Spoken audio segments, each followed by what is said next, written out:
जय जय डंका बज गइल बा। अच्छा तो बड़ा नीक लागत होई। मैया के आसन सज गइल बा। जय जय डंका बज गइल बा।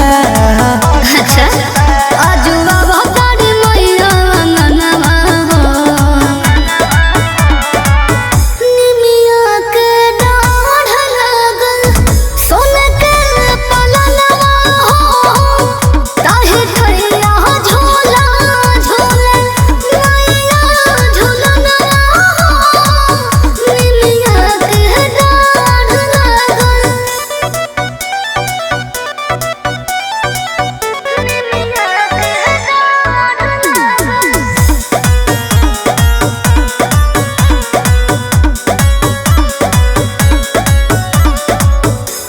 गोहिया के गोबर से अंगना लिपाइल गए उनका वसन लहा चौका पुराइल गए तो दिनों राति दिया ना जरेला।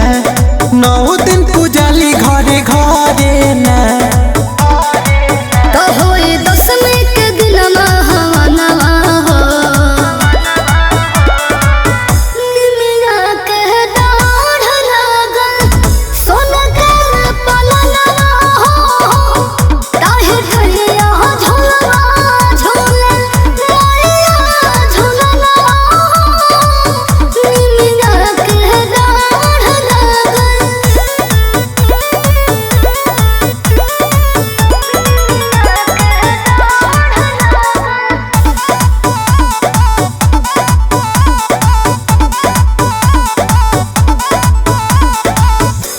मन कर मैया के पौवा पखार ले इनके सरनिया में जिंदगी गुजार ले